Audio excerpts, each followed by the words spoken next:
I just completed reading this book, Peter Attia Outlive, and this is a book about longevity.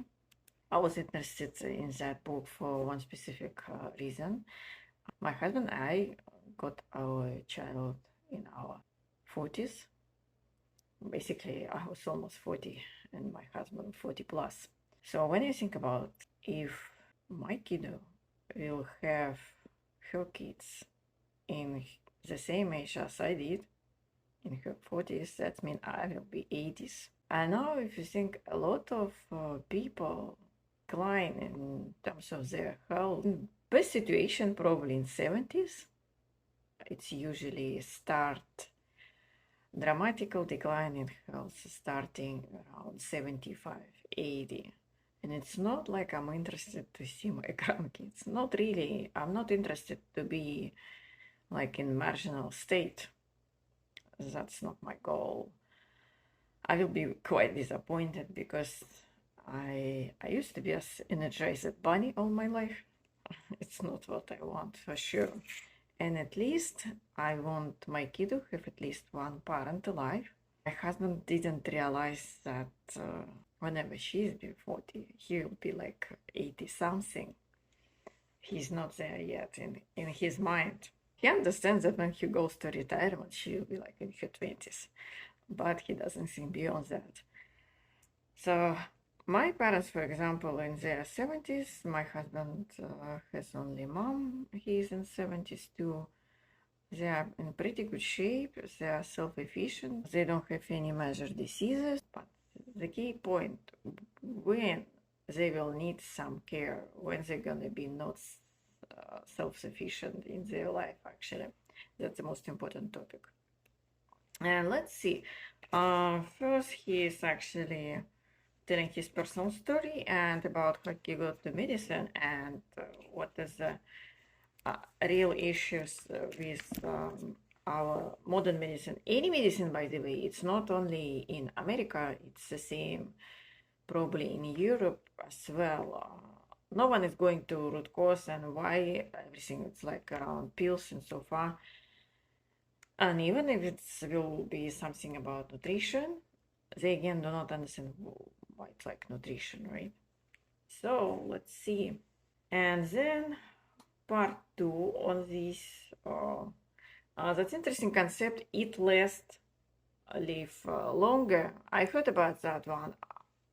So far, it's not clear for me how exactly that works. So no one explained it so far, but I heard that concept like eating less. I definitely fit on that category. I eat less than probably I have to. And let's see. And then it's about diseases, cardiovascular, cancer, and memory, Alzheimer, actually. And then part 3 actually is probably most interesting for me because it's about exercise. It's like exercise, it's longevity drug. Actually, best thing what happened to me, I found lectures from one professor from the university about how actually our brain works. And I actually understand why it's exercise, it's actually kind of like longevity. So if that's the best course actually, because it's like foundation to understand the rest piece of this book. And when I read, like, I understand why is that, why it's happening. And this is actually my second book on longevity. I have another one, but I have to record video. Actually, I didn't have time to do that. And let's see. The next one is about how exactly we need to train. He talks about VO-max, which actually, and he admitted actually, he explained it not very well. Actually, that concept, I agree on that one. I like read it like, what I have to do. I didn't understand. I cannot take action on VO-max because it's like, I don't understand what needs to be done. If exercise, I understand, you need to be like doing zone 2. He has video on zone 2 when he's showing like in real life what exactly like zone 2 meaning. That one you can do, incorporate, it's easy to understand. It's like a lot of easy. And then the most interesting part, I remember, I think it's one podcast, he explained it about why exactly a lot of old people get decline, all of a sudden they be dead.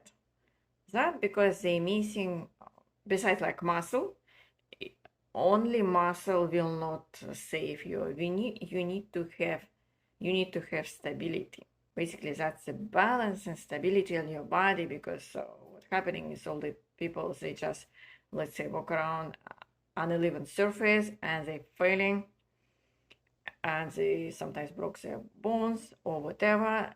They will be on a bed for several weeks, and this is start point of declining. So he has some exercises to test your stability and balance.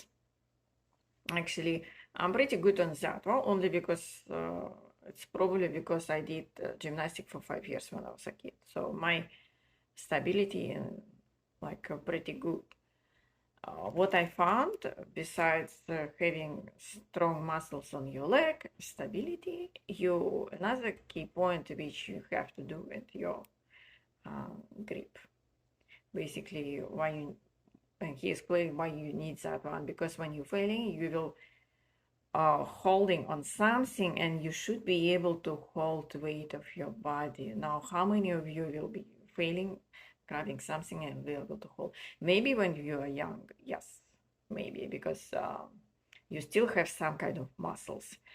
He has a test actually for that one too. When you hang, and for women it should be 90 seconds. I do 10 seconds. It didn't surprise me, because I always had strong legs, because all my sport activities, whenever I did when I was young, was like around legs. And I never had anything on my arms. I know my arms are actually weak point. But at least I know that I don't need to do like working on this muscle, biceps. No, I need to work on this one. And this is what I like about some part of this book. It's easy to implement in your real life, because I have a young child. I go to playground a lot, and instead of just sitting on the bench, and I can tell you, like, I go playground like for 4 years now, and I barely see any parents who will do any kind of exercise. Recently, I saw one woman. She was fit actually, and she did all sorts of exercises. But probably in any playground, most playgrounds I have seen like a balance beam where you can practice that one, and do some playground do not have.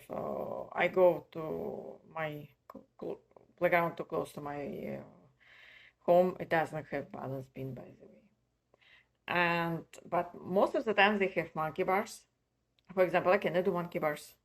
I tried once to do like a demo to my child, and oh my god, I almost like sprained to my back, and I was like, okay, I cannot do that, because like this is very kind of unusual movements for us, because we don't do that monkey bars every single day. So I just started to hang with that one, and I can do 10 seconds. That's fine.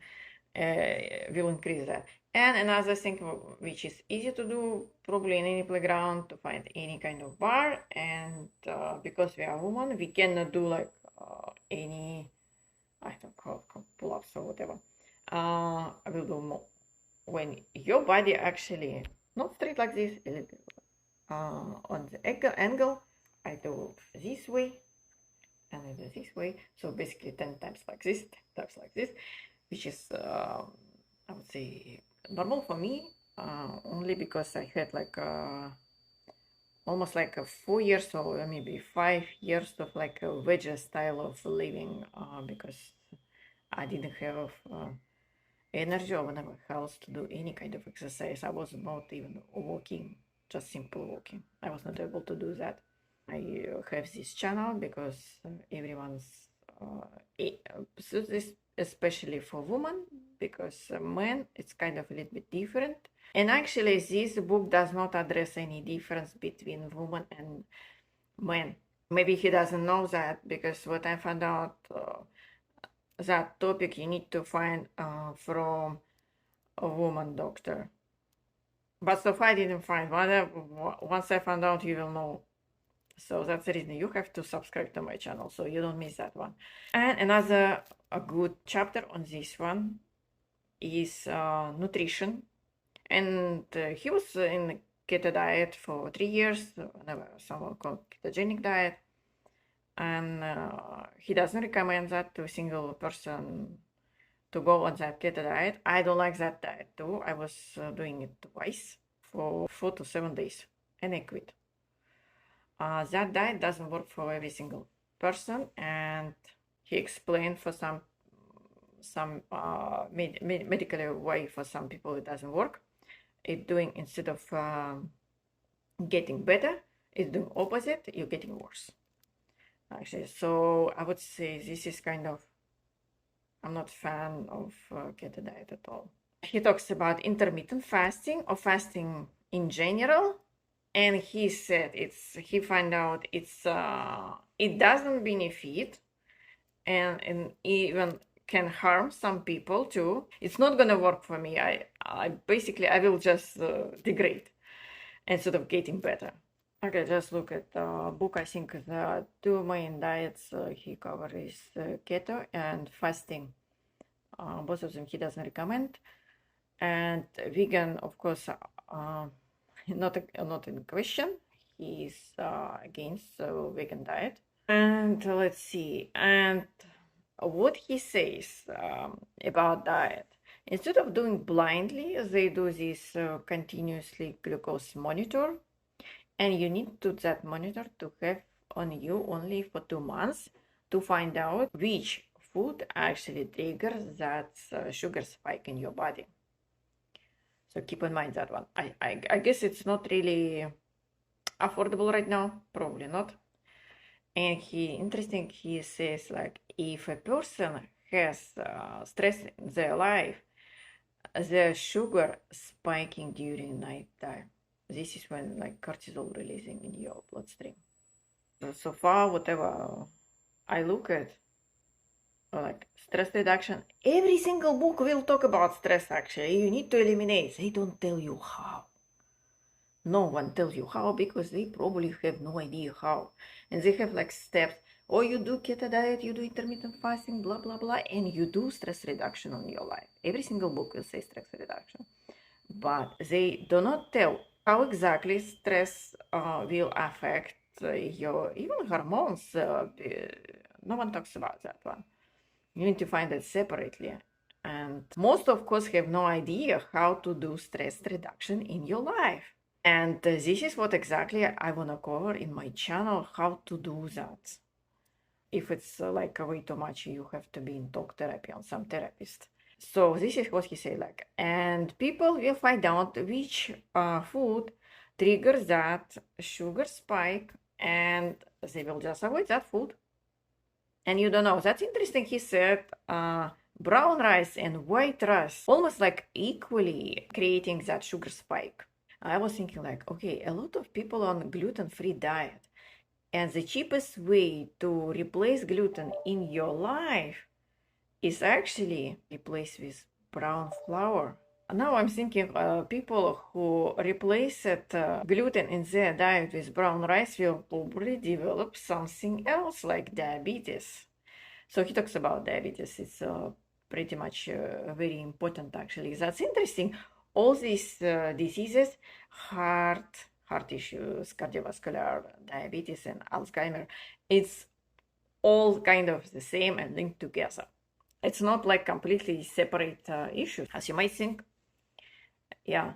And he has a chapter about sleep, but the main point on sleep is you need to have good sleep, because when I did take that course, when we sleep, when we have uninterrupted sleep, and you have to have usually like for a lot of people 4 cycles, for other people it will be 5 cycles of sleep. I probably fit in category of 5 cycles of sleep. What interesting, he mentioned some actually pills on that one, and one of them is trazodone, which actually was prescribed off label for sleep issue because I think it was antidepressant. But apparently it makes you sleep through the night and it doesn't have really many side effects. I was on that actually before I fixed my issue with sleep. I was on trazodone, but they start with dosage of 40, and around like 2-4 weeks you're fine, and then that effect disappear and still wake up. And my doctor said like, oh, let's increase dose. Like, what? But here I learned they do like 300 to 400. But actually, unfortunately, that trazodone, it doesn't fix your sleep issues. It's just making you sleep. That's it. But still, even I was sleeping like whole night, I still was not feeling good. So I'm not sure if it does have full effect on.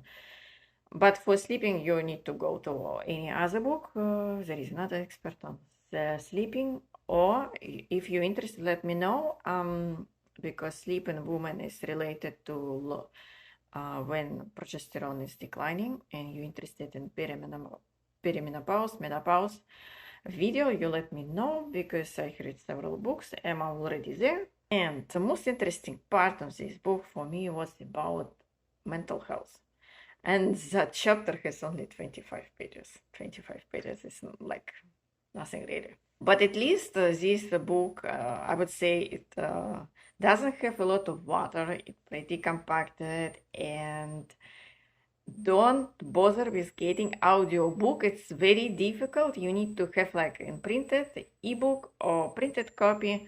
And it took me to read almost like twice longer than any other book, because this is not like simple language or whatever. Sometimes I was like looking, what the heck is that?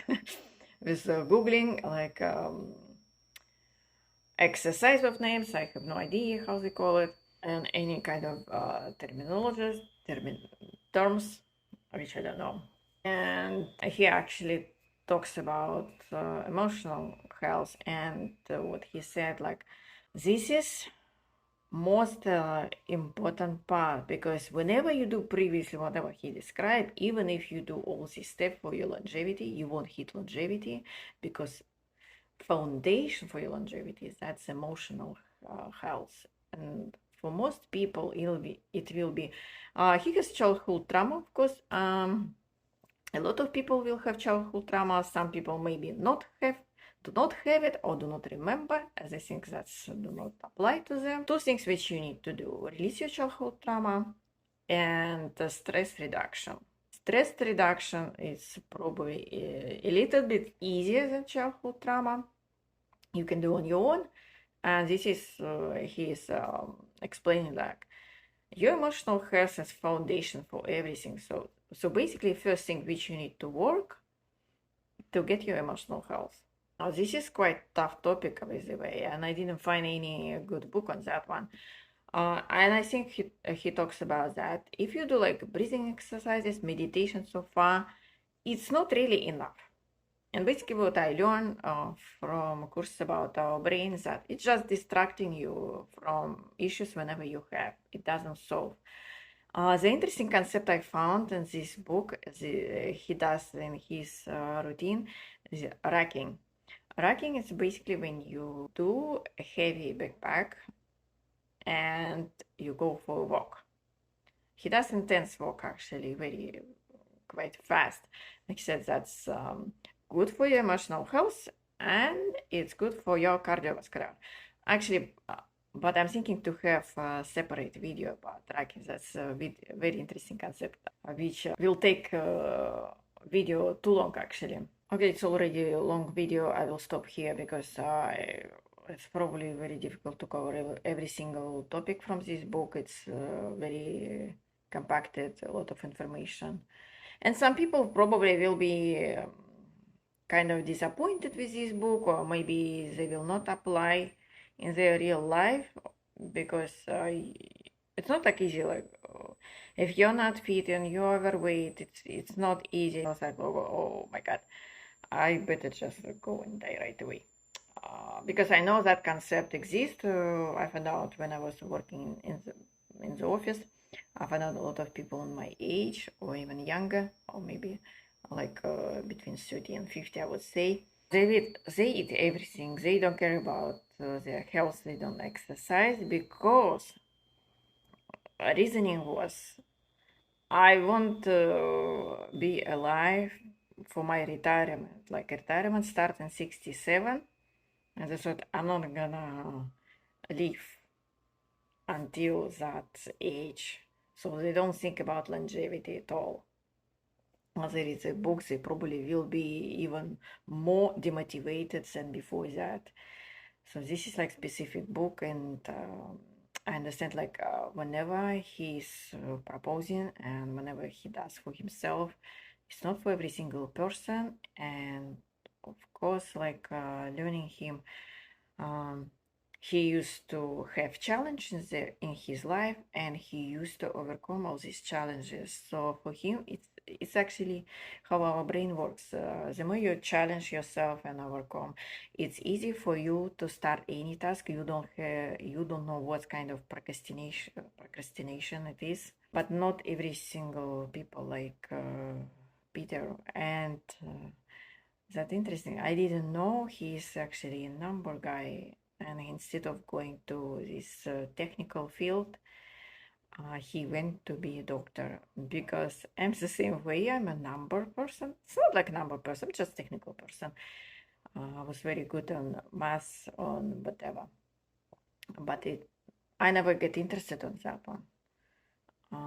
But he is very interested, but he was not able to apply that in regular medical practice, and I'm glad he found his another place where he can apply this knowledge.